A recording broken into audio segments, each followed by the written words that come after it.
இன்னைக்கும் நீங்க பார்த்தீங்கன்னா குறிப்பாக கிராம பகுதிக்கு போனோம் அப்படின்னா பெண்களுக்கு முழுமையான விடுதலை கிடைத்திருக்கா அப்படின்னு கேட்டீங்கன்னா இல்லை. முழுமையான விடுதலை என்பது சுதந்திரம் கிடைச்சிருச்சு. 1947க்கு பிறகு விடுதலை என்று அரசாணையை வெளியிட்டுட்டாங்க. பிரிட்டிஷ் அரசு நம்மளை விட்டுட்டு போயிட்டாங்க. இந்தியன் இண்டிபெண்டன்ஸ் ஆக்டை பிரிட்டிஷ் பார்லிமெண்ட்ல பாஸ் பண்ணிட்டாங்க. நமக்கு விடுதலை கிடைத்து விட்டது. விடுதலைங்கிறது அப்படி இல்லை, அது பொலிட்டிக்கல் ஃப்ரீடம், அது அரசியல் விடுதலை. நம்ம யாரோ வேற ஏதோ நாட்டுக்கார ஆண்டுகிட்டு இருந்தா அவர்களை நம்முடைய நாட்டிலிருந்து வெளியே அனுப்பிச்சிட்டோம். Only political freedom. இன்னைக்கு பெண்களுக்கு உண்மையான எக்கனாமிக் ஃப்ரீடம் கிடைச்சிருக்கா? எக்கனாமிக் ஃப்ரீடம் கிடைச்சிருக்கா அப்படின்னு கேட்டீங்கன்னா கிடையாது, இல்லை. ஆனா எக்கனாமிக் ஃப்ரீடத்தை நோக்கி நம்ம போயிட்டு இருக்கோம். பெண்களுக்கு முழு செக்யூரிட்டி கிடைச்சிருக்கா? இல்லை. பெண்கள் எல்லா துறையிலையும் சாதித்துக் கொண்டிருக்கின்றார்களா? இல்லை. பெண்களுக்கு எல்லா இடத்திலும் ஈஸியா மேலையும் கீழே போறதுக்கு ஆப்பர்ச்சுனிட்டி இருக்கா? கிளாஸ் சீலிங் என்று பயன்படுத்துவோம். ஒரு கார்பரேட் கம்பெனியில ஒரு பெண்களுக்கு எந்தவித தடுமாற்றமோ பிரச்சனையோ இல்லாம அவங்க ப்ரொமோஷன் அப்படியே வருதா? சிஇஓவா இருக்காங்களா? எம்டியா இருக்காங்களா? ஒரு நிறுவனத்தை நடத்தக்கூடிய மேலாளர்களா இருக்கிறாங்களா அப்படின்னு கேட்டீங்கன்னா இல்லை. ஆனா உங்களுடைய காலத்துல நீங்க அதை செய்ய போறீங்க. அதான் உங்களுக்கு இருக்கக்கூடிய வாய்ப்பு.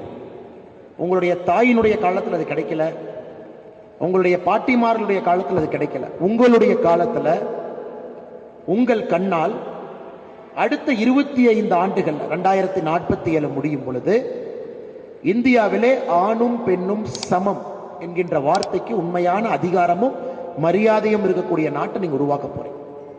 இதைத்தான் நம்முடைய பாரத பிரதமர் அவர்கள் விக்ஷித் பாரத் என்கின்றார், வளர்ச்சி அடைந்த பாரதம். பாரதம் வளர்ச்சி அடைய வேண்டும் என்றால் எல்லா துறையிலையும் பெண்களுக்கு சம உரிமை இருந்தால் மட்டும்தான் அந்த பாரதம் என்பது வளர்ச்சி அடைந்த பாரதம் என்று சொல்ல முடியும். இன்னைக்கு 100 பேர் வேலை பார்க்கறாங்கன்னா இந்தியாவில் பெண்கள் women participation and work force வெறும் 24%, 24%. 76% ஆண்கள், 26% பெண்கள். உண்மையான வளர்ச்சி அடைந்த பாரதம் என்று நாம் சொல்ல வேண்டும் என்றால் 2047 நம்முடைய பிரதமர் கனவை நாம முழுமையா நிறைவேற்றோம்னா 2047 சுதந்திரம் கிடைத்து 100 ஆண்டுகள் முடிந்திருக்கும் பொழுது ஒர்க் ஃபோர்ஸ் பார்ட்டிசிபேஷன்ல, வேலை வாய்ப்புல பெண்களுக்கு 50% இருக்காங்க, ஆண்களுக்கு 50% இருக்கிறாங்க. இவங்கள் மக்கள் தொகைக்கு இவங்க இருக்கிறாங்க, அவங்க மக்கள் தொகைக்கு அவங்க இருக்கிறாங்க. அப்படி சொல்லும் பொழுதுதான் இது வளர்ச்சி அடைந்த பாரதம். 2014க்கு பிறகு ஒரு சின்ன ஒரு 2 உதாரணம் சொல்றேன். ஏன்னா தலைப்பு அப்படிப்பட்ட தலைப்பு. பாரதத்தினுடைய வளர்ச்சியில இளம் மகளிருடைய பங்கு அப்படி இருக்கும் பொழுது இன்னைக்கு என்ன இருக்குன்னு நம்ம புரிஞ்சுக்கணும். கடந்த 75 ஆண்டுகளாக எப்படி இருந்துச்சுன்னு நம்ம தெரிஞ்சுக்கணும். அப்படி இருக்கும் பொழுது மட்டும்தான் அடுத்த 25 ஆண்டுகளுக்கு நாம் ஒரு இலக்கை வைக்க முடியும். நாம இன்னைக்கு இருக்கிறத பேசிட்டு இருக்கோம். இதற்கு முன்பு இன்னும் மோசமாக இருந்தது எல்லாம் உடைத்து வந்திருக்கின்றோம் பெண்கள். நாம் நல்லதான் வெளியே நம்மை வரவேற்ற பொழுது அற்புதமான நம்முடைய தமிழகத்துல உலகம் முழுவதுமே நமக்கு பேரும் பெருமையும் தேடி கொடுக்கக்கூடிய நம்முடைய சகோதரிகள் வெளியே நின்று வரவேற்றார். பாரதியார் ஐயாவுடைய ஈக்குவல், பார்ட் ஈக்குவல், துணைவி என்கின்ற வார்த்தையை பாரதியார் அவர்கள் எப்பொழுதுமே பயன்படுத்தியது கிடையாது. அவருக்கு அங்கமாக இருந்த அவருடைய மனைவி செல்லம்மாள் அவங்க வெளியிருந்து வரவேற்றாங்க. வீரமங்கை வேலுநாச்சியார் அவங்க வரவேற்றாங்க. அதாவது ஜான்சி ராணிக்கு 70 வருஷத்துக்கு முன்னாடியே இந்தியாவில் ஒரு அரசி ஆங்கிலேயர்களை தோற்கடித்து விட்டு 17 ஆண்டுகள் ஆட்சியில் இருந்த ஒரே ஒரு பெண் ராணி வீரமங்கை வேலுநாச்சியார் மட்டும்தான். அவங்க வரவேற்றாங்க. சரித்திரம் மறந்துருச்சு. இன்னைக்கு குழந்தைங்களுக்கு அவங்களை பத்தி சொல்றது கிடையாது. சரித்திர புத்தகத்தில் ஒரு பேராகிராஃபா இருக்கோ தவிர ஒரு புத்தகமா அவங்க இல்லை. அதனால் இன்னைக்கு இருக்கிறத பத்தி நம்ம பேசிக் கொண்டிருக்கின்றோம். அடுத்த 25 ஆண்டுகள்ல உங்களுக்கு எப்படிப்பட்ட வேலை காத்திருக்கிறது என்பதை உணர்த்துவதற்காகவும் கூட ஒரு பாடமா சொல்றேன். 2014 இருந்து 2023 முடிந்து இன்னைக்கு 24 ஆரம்பத்தில் இருக்கும். இத்தனை ஆண்டுகள்ல இந்தியால 11 கழிப்பறை நாம் கட்டியிருக்கின்றோம். 11 crore டாய்லெட். அப்படின்னா 11 வீட்டுல 11 கோடி வீட்டுல டாய்லெட் இல்லை. தமிழ்நாட்டில் மட்டுமே 55 லட்சம் குடும்பத்துல முதலாக கழிப்பறை எட்டி பார்த்திருக்கு. நீங்க பாருங்க, ஒரு வீட்டுல கழிப்பறை இல்லை என்றால் பாதிப்பு ஆணுக்கா பெண்ணுக்கா? ஆணுக்கு அதிக பாதிப்பா பெண்ணுக்கு அதிக பாதிப்பா?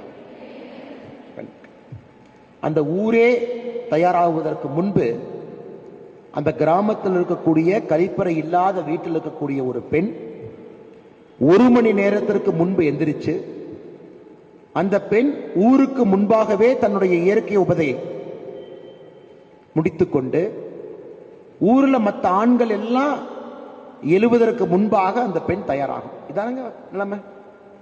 பட்டி தொட்டியெல்லாம் இதானங்க நிலைமை. இப்படிதான் இருந்துச்சு. இப்படிதான் பல ஆண்டு காலமாக இருந்துச்சு. அதை பிரதமர் அவர்கள் யோசிச்சாங்க. ஸ்வச் பாரத் என்கின்ற அற்புதமான திட்டத்தை கொண்டு வந்து நாம் வளர்ச்சி அடைய வேண்டும் என்றால் ஒரு வீடு வளர்ச்சி அடையும். ஒரு வீடு வளர்ச்சி அடைய வேண்டும் என்றால் வீட்டில் இருக்கக்கூடிய சகோதரியும் தாய்மாரும் வளர்ச்சி அடையும். சகோதரியும் தாய்மாரும் வளர்ச்சி அடைய வேண்டும் என்றால் அந்த வீட்டில் சகோதரியும் தாய்மாருக்கும் தேவையான வசதிகள் அந்த வீட்டில் இருக்கணும். 11 கோடி கழிப்பறைகள் இன்னைக்கு வீட்டில் கட்டப்பட்டிருக்கு. இன்னைக்கு 100% கழிப்பறை இல்லாத வீடுகள் இந்தியாவில் இல்லை. ஓப்பன் டிஃபெகேஷன் ஃப்ரீ, ODF ஃப்ரீ அப்படின்னு ஒரு கிராமமும் சர்டிபிகேட் கொடுக்குறாங்க. ஸோ இத்தனை காலமாக நம்ம நாடு பார்த்தீங்கன்னா ஏதோ ஒரு காலகட்டத்தில் பெண்களை மறந்து அரசியல் நடந்து கொண்டிருந்தது. பெண்களை மறந்து ஆட்சி நடந்து கொண்டிருந்தது. பெண்களை மதிக்காமையே ஆட்சி நடந்து கொண்டிருந்தது. இன்னைக்கு அந்த கழிப்பறை என்கின்ற ஒரு ஆயுதம் கிராமப்புறத்தில் இருக்கக்கூடிய ஒரு சகோதரிக்கு தைரியத்தை கொடுத்திருக்கு. இல்லைங்களா? நான் சொல்றது உண்மையா பொய்யா? கழிப்பறை என்கின்ற ஒரு ஆயுதம் கிராமப்புறத்தில் இருக்கக்கூடிய ஒரு சகோதரிக்கு தைரியம் கொடுத்திருக்குங்களா? கூரை வீட்டில் ஒரு பெண் இருக்காங்க. இப்ப 2வது கேட்டகரிக்கு வரும். ஒரு சகோதரி, ஒரு தாய்மார் கூரை வீட்டில் இருக்காங்க. கூரை வீட்டில் இருந்தா பாதிப்பு ஆணுக்கு அதிகமா பெண்ணுக்கு அதிகமா? ஏன் அதிகம் நினைக்கிறீங்க? ஒரு கூரை வீட்டில் ஒரு குடும்பம் குடியிருக்கிறாங்க. ஓட்டு வீடு கிடையாது, ஒரு குடிசை வீடு. மழை பெஞ்சா தண்ணி ஒழுகும். ஒரு குடும்பம் குடியிருக்கிறாங்க. பாதிப்பு யாருக்கு நினைக்கிறீங்க? ஆண்களா பெண்களா? 2 பேருங்கிறீங்க. ஆனா கழிப்பறைன்னு சொல்லும் பொழுது பெண்கள்னு சொன்னீங்க. கரெக்டா? கழிப்பறையிலே பாதிப்பு என்று சொன்ன பொழுது பெண்கள் என்று சொன்னீங்க. குடிசை வீட்டில் குடியிருக்கும் பொழுது பாதிப்பு என்பது 2 பேருன்னு சொல்றேன். இதிலும் பாதிப்பு பெண்களுக்கு தான் அதிகம். ஏன்னா நான் யாத்திரையில் இருக்கிறேங்க. 145 இடத்தை தாண்டி இன்னைக்கு ஊர்ல நின்று இருக்கேன். ஒரு பெண் என்கிட்ட வந்து சொல்லுவாங்க, ஐயா இந்த கான்கிரீட் வீடு வந்ததுக்கு அப்புறம் தாங்க ஐயா நிம்மதியா மரியாதையா வெளியே நடந்து போக முடியுது. ஏன்னா எங்க வீட்டில் ஒரு பெண் குழந்தை பிறந்திருந்தால் அந்த பெண் குழந்தையை என்னுடைய சொந்த வீட்டில் கல்யாணம் பண்ணி கொடுக்கணுங்கிறது எங்க கனவு. கிராமப்புறத்தில் ரொம்ப வறுமை இருக்கக்கூடிய பகுதியை பார்த்து விட்டு வந்திருக்கிறாங்க. அப்ப ஒரு கான்கிரீட் வீடு வந்த பிறகு என்னுடைய சொந்த வீட்டில் என்னுடைய குழந்தையை திருமணம் செய்து கொடுக்கும் பொழுது எனக்கு அது அவமானமா தெரியலீங்க ஐயா. ஏன்னா என்னுடைய குழந்தை பிறந்த பிறப்பு அப்படி. நீங்க ஒரு விஷயம் புரிஞ்சுக்கணும். OECD என்கின்ற அமைப்பு சமீபத்தில் ஒரு ஆய்வறிக்கை நடத்தினாங்க. ஒரு சமுதாயத்தில் கடைசி 10% இருக்கக்கூடிய வருமானத்தில் ஒரு குழந்தை பிறந்திருந்தால் 50% வருமானத்தை நோக்கி செல்வதற்கு எத்தனை ஆண்டுகள் ஆகும்? இது ஆங்கிலத்தில் சொல்றேன். If a child is born in the last 10% of the economic index, how many years it will take for this child to move to the median income? அதாவது 100 ரூபாய் நம்முடைய ஆண்டு வருமானம் வச்சுக்கிட்டீங்கன்னா சராசரினா 90 ரூபாயிலிருந்து 100 ரூபாய்க்குள்ள இருக்கிறவங்க மேல, 10 ரூபாய்க்குள்ள இருக்கிறவங்க கீழே, பாட்டம் 10%. இதுக்குள்ள ஒரு குழந்தை பிறக்குது, பரம ஏழை. இந்த குழந்தை நடுத்தர குடும்பத்தை நோக்கி செல்வதற்கு எத்தனை ஆண்டுகள் வேணும்னு சொல்லுங்க. கெஸ் பண்ணுங்க. born poor in a poor family, no facility. குழந்தையினுடைய தப்பு கிடையாது, ஆண்டவனுடைய அமைப்பு. எந்த குடும்பத்தில் யார் பிறக்கிறாங்கன்னு யாருக்குமே தெரியாது. அம்பானி குடும்பத்தில் பிறக்கிறதை கண்ட்ரோல் பண்ண முடியாது. ஒரு பரம ஏழையினுடைய குடும்பத்தில் பிறக்கிறது கண்ட்ரோல் பண்ண முடியாது. அந்த மாதிரி பரம ஏழையினுடைய குடும்பத்திலே ஒரு குழந்தை பிறந்திருந்தால் நடுத்தர குடும்பமாக மாறுவதற்கு எத்தனை ஆண்டுகள் தேவைப்படும்? ஒன்று சொல்லுங்க பார்க்கலாம். அவருக்கு 40 years, 20 years.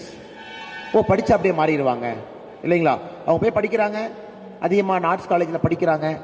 படித்து முடித்த பிறகு அவங்களுக்கு ஒரு வேலை, பிளேஸ்மெண்ட் நடக்குது. பெங்களூரில் பிளேஸ் ஆகிட்டாங்க, சென்னையில் பிளேஸ் ஆகிட்டாங்க, குடும்பம் அப்படியே மாறிடுச்சு சார். ஓகே, ஒரு ஆன்சர், ஒரு ப்ராப்பர் ஆன்சர் தான். வேற ஏதாச்சும் உங்களுக்கு பதில் இருக்கா? OECD அமைப்பு, அது உலகத்தில் இருக்கக்கூடிய ஒரு அமைப்பு, organisation of economic cooperation and development ஒரு அமைப்பு சொல்றாங்க 7 தலைமுறை தேவைப்படும். அப்ப நம்முடைய சிஸ்டர் சொன்ன 20 வருஷம் இல்லை, இங்க நம்ம சிஸ்டர் சொன்ன 40 வருஷம் இல்லை. அந்த குடும்பத்துல எத்தனை பேர் படிப்பாங்க? நம்ம சராசரியை பத்தி பேசிட்டு இருக்கிறோம். எத்தனை பேர் அதிகமான ஆர்ட்ஸ் கல்லூரியில் வந்து படிப்பாங்க? எத்தனை பேர்த்துக்கு வேலை கிடைக்கும்? எத்தனை பேர் வேலைக்கு போவாங்க? அதையும் நீங்க கணக்கில் எடுத்து அதை ஆவரேஜ் பண்ணீங்கன்னா 7 தலைமுறை தேவைப்படுகிறது ஒரு நாட்டுக்கு. கீழே இருக்கக்கூடிய ஒரு குடும்பத்தை நடுத்தரமாக கொண்டு வருவதற்கு ஒரு நாட்டுக்கு 7 தலைமுறை தேவைப்படுகிறது. நாளைக்கு நீங்க சில பேர் இந்த வேலையை செய்வீங்க. கலெக்டரா, போலீஸ் ஆபீசரா, டீச்சரா, ஒரு எம்எல்ஏவா, ஒரு எம்பியா, நீங்கள் இந்தியாவில் அடுத்த 25 ஆண்டுகள்ல அந்த வேலையை செய்யத்தான் போறீங்க. அதிலும் சில பேர் நீங்க எம்எல்ஏ எம்பி தைரியமா சொல்றேன். ஒரு பக்கம் 33% ஒதுக்கியாச்சு, உங்களை எம்பவர் பண்ணணும். இன்னொரு பக்கம் பொது சீட்லயும் நம்ம போட்டி போடலாம். அப்ப 100% சீட்ல நம்ம நிக்கிறோம். நமக்கு 33% கேரண்டி. அப்ப நீங்க ஆட்சியாளர்கள் அமர போறீங்க. உங்க திங்கிங் எல்லாமே எப்படி இருக்கும்னா 7 தலைமுறை தேவைப்படுகிறது ஒரு ஏழை குழந்தைக்கு நடுத்தரமாக வருவதற்கு. 7 தலைமுறை ஏன் தேவைப்பட்டது அப்படிங்கிற கேள்விக்கு இப்ப நம்ம பதில் சொல்ல போறோம். அந்த குடும்பத்தில் ஒரே ஒருத்தருக்கு குழந்தை நல்லா படிக்கிறாங்க, அப்பாக்கோ அம்மாக்கோ கேன்சர் வந்துருச்சு. என்ன பண்றது? நம்ம ஊர்ல குரூப் இன்சூரன்ஸ் ஸ்கீம் இருக்குதுங்களா? அண்ணே உங்களுக்கு என்ன நடந்தாலும் அரசு பார்த்துக்கோ அந்த மாதிரி இருக்கா? உங்களுக்கு என்ன நடந்தாலும் நாங்க பார்த்துக்கிறோம், நீங்க எதுவும் கவலைப்படாதீங்க. நீங்க ஏழையா பணக்காரனா, உங்க வீட்டில் நாங்கள் கேரண்டி பண்ணிட்டோம். உங்க வீட்டுக்கு கண்டிப்பா கரண்ட் வரும், உங்க வீட்டுக்கு கண்டிப்பா தண்ணி வரும். இந்திய குடிமகனா இருந்தா கண்டிப்பா நீங்க கான்கிரீட் வீட்டில் வாழுவீங்க. நீங்க ஹாஸ்பிட்டல் போனா பில்லை நாங்க கட்டிடுவோம். உங்க குழந்தைங்க ஸ்கூலுக்கு படிக்க போனா பில்லை நாம பார்த்துக்கிறோம். இந்தியாவில் இருக்கா? இந்தியாவில் இருக்குங்களா? இருக்கா? அதற்கான முயற்சியை இப்ப எடுத்திருக்கோம், அதற்கான கால் எடுத்து வச்சிருக்கோம். யாராக இருந்தாலும் 5 லட்சம் ரூபாய் மருத்துவ காப்பீடு நம்ம பார்த்துக்கிறோம், மத்திய அரசு பார்த்துக்கிறோம். 5 lakh இன்சூரன்ஸ் ஸ்கீம். வீடு இல்லாதவர்களுக்கு பிரதான் மந்திரி ஆவாஸ் யோஜனா வீடு கட்டி கொடுக்கிறோம். வீட்டுக்கு பைப்பு மூலமாக குடிதண்ணீர் கொண்டு வருவதற்கு ஜல் ஜீவன் திட்டத்தின் மூலமாக ஒரு வீட்டுக்கும் தண்ணீர் குடிதண்ணீர் பைப்பு மூலமாக வரும். பேங்க் அக்கவுண்ட் இல்லாம இந்தியாவில் 2014க்கு முன்பு 42 கோடி பேர் இருந்தாங்க. கடந்த 9 ஆண்டுகள்ல 42 கோடி பேருக்கு பேங்க் அக்கவுண்ட் வந்திருக்கு. எதுக்காக இது சொல்றாங்க? இந்த வளர்ச்சிங்கிறது ரொம்ப ஒரு கடினமான ஒரு வார்த்தை. அது ஈஸியா சொல்லிட்டு போயிடலாம். எத்தனையோ பேர் இந்த அரங்கத்துக்கு வந்திருப்பாங்க, வளர்ச்சி வளர்ச்சின்னு பேசியிருப்பாங்க. 75 ஆண்டுகளாக வளர்ச்சி வளர்ச்சின்னு பேசுறோம் இல்லைங்களா? ஆனா ஏன் நம்ம வளரல அப்படிங்கிறது இவ்வளவு கஷ்டமான வேலை நமக்கு இருக்கு. 7 தலைமுறை ஆகக்கூடிய ஒரு சமுதாயத்தில் நாம் இருக்கும். ஒரு பக்கம் ஜாதி, ஒரு பக்கம் மதம், ஒரு பக்கம் லஞ்சம், ஒரு பக்கம் ஆட்சியாளர்கள் சரியில்லை. இதையெல்லாம் தாண்டி அந்த குடும்பம் வளரும்.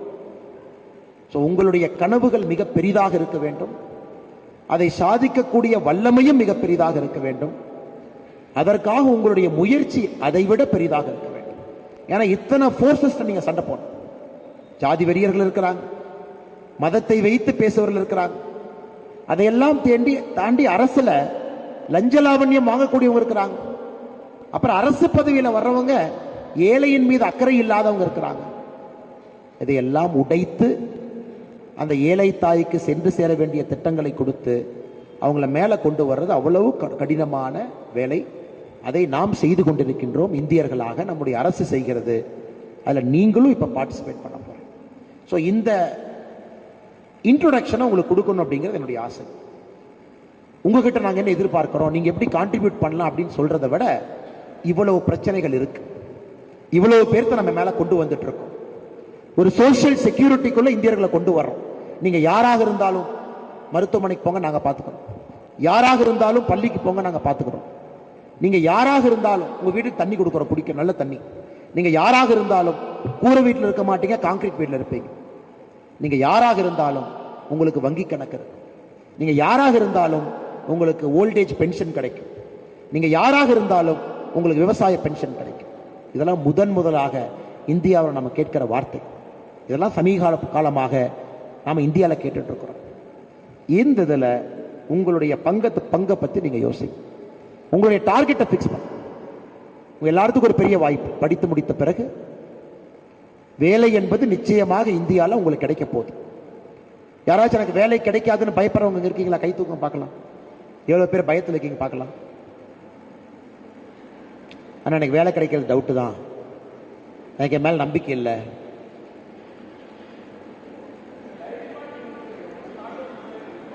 நீங்க கை தூக்க யாரா அண்ணா எனக்கு வேலை கிடைக்குமான்னு நான் கொஞ்சம் டவுட்ல தான் இருக்கேன். சரி, கேள்வியை மாத்தி கேட்போம்.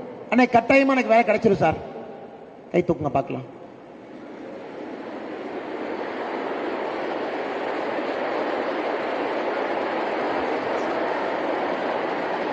ரெண்டு பக்கமும் சேராதவங்க கை தூக்குங்க பார்க்கலாம். ரெண்டு பக்கம் சேராதவங்க கை தூக்குங்க பார்க்கலாம். எனக்கு பிடிச்ச குரூப் இந்த குரூப் தாங்க. ஏன்னா இந்த குரூப் தான் வேலை கொடுக்க போற குரூப். வேலைக்கு போற குரூப் இல்ல. பாருங்க, இந்த குரூப் வேலைக்கு போற குரூப் இல்ல. எனக்கு வேலை கிடைக்குமா அப்படின்னு சந்தேகத்தில் இருக்கிற குரூப் இல்ல. என்ன ஆனாலும் பார்த்துக்கலாம் சார், ஒரு வேலையை ஆரம்பிப்போம், 2 பேர்த்த வச்சு வேலையை ஆரம்பிப்போம். அது 1 வருஷத்துல 5 பேர் ஆகும், அது 2 வருஷத்துல 10 பேர் ஆகும். ஆண்டவன் கூட இருந்தா 500 பேர் ஆகும், 5000 பேர் ஆகும். தைரியமா இருக்கு. அந்த மாதிரி இருக்கிறவங்க கை தூக்குங்க பார்க்கலாம். தைரியமா தூக்குங்க.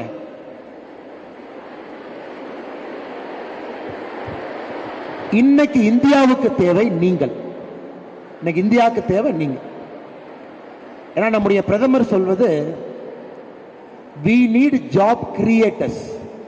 வேலையை உருவாக்கக்கூடிய சக்தி படைத்தவர்கள் நம்முடைய நாட்டிற்கு தேவை என்று நம்முடைய பிரதமர் சொல்றாங்க. ஜாப் கிரியேட்டர்ஸ் நமக்கு வேணும். இதை விட ஒரு அற்புதமான நேரம் உங்க வாழ்க்கையிலே கிடைக்காதுங்க. உங்களுடைய தாத்தாக்கு இந்த வாழ்க்கை கிடைக்கல, உங்களுடைய தந்தைக்கு இந்த வாழ்க்கை கிடைக்கல, உங்களுடைய குழந்தைகளுக்கும் இது போன்ற ஒரு இந்தியா கிடைக்க போறதில்லை. அற்புதமான நேரத்துல நம்முடைய நாடு இருக்கு. 142 கோடி மக்கள், 142 crore, 167 கோடி வரைக்கும் நம்ம போவோம். அதுக்கப்புறம் பாப்புலேஷன் குறைய ஆரம்பிக்கும். 167 crore நம்ம தொடுவாங்க எஸ்டிமேஷன் படி. அப்படியே இன்னும் ஏறுவோம், 167 கோடி வரைக்கும் போயிட்டு அப்படியே கீழே இறங்கும். 2035 2050 வரைக்கும் இந்தியாவுடைய பொற்காலம். நம்முடைய பொற்காலமே 2035 2050. காரணம், வேலை செய்பவர்கள் இந்தியாவில் சராசரியாக 98 கோடி பேர் இருப்பாங்க எஸ்டிமேஷன் படி. 2035 இன்னும் சரியாக 10 ஆண்டுகள்ல இந்தியாவில் வேலை செய்யறவங்க 98 கோடி பேர் இருப்பாங்க. 98 கோடி பேர் வேலை செஞ்சிட்டு இருப்பாங்க. 18 வயசு கீழே இருக்கிறவங்க படிச்சுட்டு இருப்பாங்க. 60 வயசுக்கு மேல இருக்கிறவங்க ரெஸ்ட் எடுத்துட்டு இருப்பாங்க. அவங்க ஒரு 30 கோடி. குழந்தைகள் ஒரு 14-15 கோடி. 98 கோடி. உலக வரலாற்றில், உலகத்தினுடைய சரித்திரத்தில் ஒரே நேரத்தில் ஒரு நாட்டில் 98 கோடி பேர் வேலை செய்ததாக சரித்திரம் இல்லை. சைனால 2021 அதிகபட்சமாக 91 கோடி பேர் வேலை செஞ்சாங்க. 91 crore. சைனா பார்த்தீங்கன்னா பீக் அடிச்சு கீழே வர ஆரம்பிச்சிருச்சு. 91 கோடி பேர் சைனால. ரொம்ப நாளைக்கு முன்னாடி ஒரு தாய் தந்தைக்கு ஒரு குழந்தை, 1 child பாலிசி அப்படின்னு பாலிசியை கொண்டு வந்தாங்க. அதனுடைய விளைவு Chinese population is becoming older. They are not becoming younger. In the Indian population, we are becoming younger. நம்முடைய நாட்டை பொறுத்தவரை one of the youngest democratic population இந்தியாவில் இருக்கு. We are becoming younger. Median age of the country, நாட்டினுடைய median age பார்த்தீங்கன்னா 33 வயசுல தான் median age of the country இருக்கு. ஸோ இந்த நேரத்தில் நீங்க உள்ள இருக்கீங்க, இந்த நேரத்தில் நீங்க படிச்சுட்டு இருக்கீங்க, இந்த நேரத்தில் படிச்சுட்டு வெளியே போக போறீங்க. 2035 இருக்கும் போது உங்களுக்கு வயசு என்னங்க இருக்கும்? 30 வயசு இருக்குமா உங்களுக்கு? இல்ல உங்க பாப்பா அவங்களுக்கு ஒரு 30 இயர்ஸ் இருக்குங்களா? 2050 போது உங்க வயசு என்ன இருக்கும்? 45 இருக்குமா? அப்ப நீங்க ஓல்டா எங்கா? 2035 உங்க ஏஜ் 35 இருக்கும். 2015 உங்க ஏஜ் 50 இருக்கும் பெரும்பாலும் இங்க இருக்கிறவங்க. அதன் பிறகு இந்தியாவிற்கு வயசாக ஆரம்பித்துவிடும்.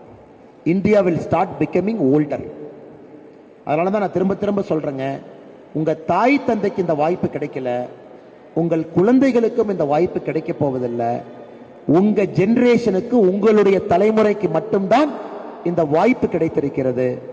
2035 50 நம்முடைய நாட்டினுடைய பீக்கை நாம் அடையும் பொழுது நீங்க எங்க இருப்பீங்க? பலமா இருப்பீங்க, திடமா இருப்பீங்க, ஒரு வளர்ந்த இந்தியாவை உங்க கண்ணில் பார்ப்பீங்க. வேர்ல்டினுடைய சூப்பர் பவர் நாட்டில் நீங்க வாழ போறீங்க. உலகத்தினுடைய முதன்மை நாட்டினுடைய குடிமகனா நீங்க இருக்க போறீங்க. 2050க்கு அப்புறம் சராசரி வயதுங்கிறது 50 55 நோக்கி போக ஆரம்பிச்சு சைனா மாதிரி. இதை நீங்க கெட்டியா பிடிச்சுக்கணும். இதைத்தான் நம்முடைய பிரதமர் அவர்கள் அமிர்த காலம்ங்கிறார். அமிர்த் காலம், இதை அமிர்த காலம். எப்படி ஒரு குடும்பத்திற்கு ஒரு காலம் கிடைக்குமோ, ஒரு சமுதாயத்திற்கு ஒரு காலம் கிடைக்குமோ, இந்திய நாட்டிற்கு இந்த காலம் கிடைச்சிருக்கு. 2035 50 அப்படிங்கிறத ஒரு டைரியில நீங்க எடுத்து எழுதி வச்சு, ஒரு பேப்பர்ல எழுதி வச்சு, 2035 இந்த அரங்கத்தில் இருக்கக்கூடிய நீங்கள் அனைவருமே you should be a person of significance. சமுதாயத்தில் ஒரு நோட்டட் பர்சனாலிட்டியா நீங்க இருக்கணும்.